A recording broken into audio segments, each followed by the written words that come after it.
Oi, eu sou a Milena Batistella e eu vou fazer a apresentação do grupo. Nosso grupo é composto por 6 pessoas, pela Bianca, pelo Bruno Carraro, Carol Borges, Gabriela Obase, eu e o Ravi Soares. Nosso orientador nesse semestre foi o nosso professor João Beltrão. E em nome do grupo, gostaria de agradecer à banca pela disponibilidade de estar avaliando o nosso trabalho. Ficamos muito contentes em poder finalizar mais um semestre de iniciação científica, mesmo que diante do momento que a gente está passando.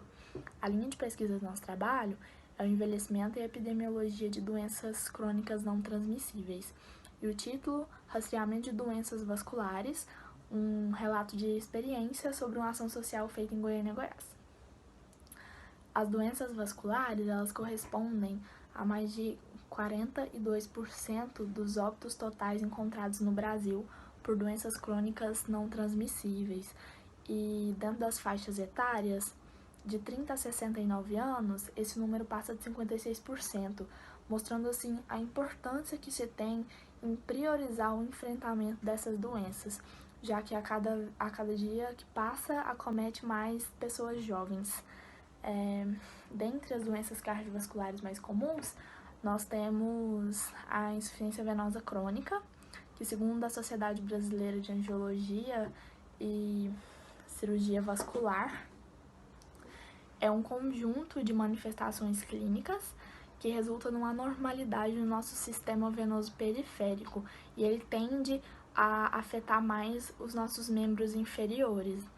Essas doenças venosas, elas são patologias muito prevalentes no mundo inteiro, e é encontrado nos artigos internacionais que 80% das pessoas, elas tendem a ter um estágio leve dessas doenças, de 20 a 64% tende a ter um estágio moderado, e a evolução para um estágio grave fica de 1 a 5% da população.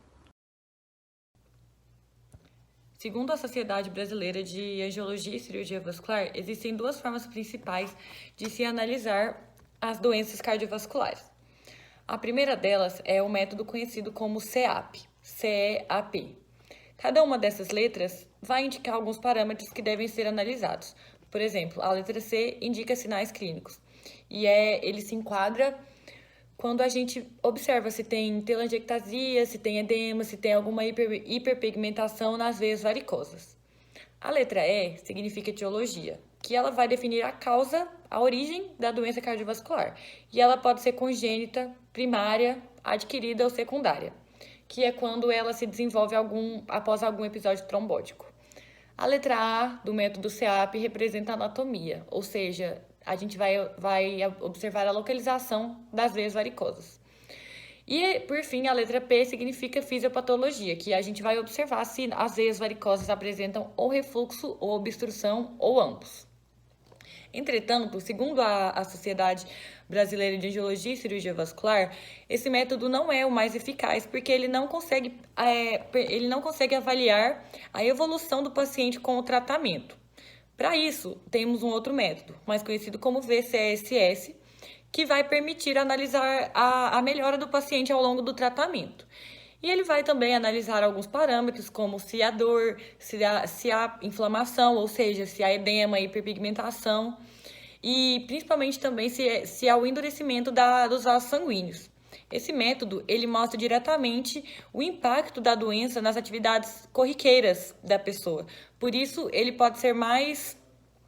se encaixa mais para a gente ver a evolução do paciente. No Brasil, atualmente, todos sabemos que a população está envelhecendo cada vez mais. Juntando esse fator ao aumento da prevalência dos fatores de risco para as doenças cardiovasculares, por exemplo, o diabetes e a hipertensão, quando a gente junta esses dois fatores, a gente tem um aumento exponencial nos casos de insuficiência venosa crônica, mais conhecida como IVC.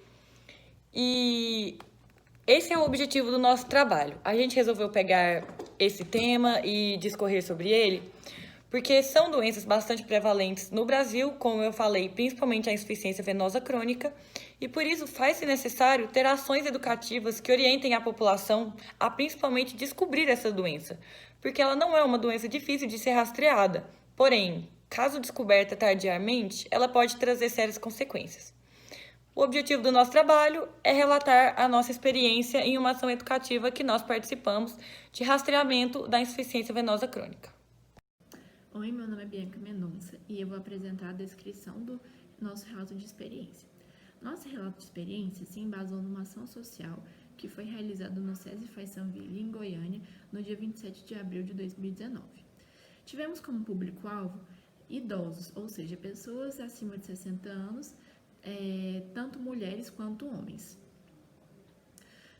Nossa ação teve apoio da Liga de Cirurgia Vascular e Angiologia de Anápolis, assim como de outras ligas do estado de Goiás. Também tivemos orientações de professores especializados em cirurgia vascular e angiologia. Nosso público se deu em média de 700 pessoas. O objetivo dessa ação foi realizar o rastreamento de doenças venosas crônicas, embasado no Sistema de Classificação de Doenças Venosas Crônicas da Sociedade Brasileira de Cirurgia Vascular e Angiologia. Nosso rastreamento se deu em 4 etapas. A primeira etapa, basicamente, foi realizar a anamnese, cujo enfoque maior foi dado em hábitos de vida e antecedentes familiares. Após essa etapa, foi realizado o exame físico e depois o exame complementar, em que eram possíveis de se realizar 2 condutas, ou realizar o ecodoppler de aorta abdominal ou realizar o ecodoppler de carótida.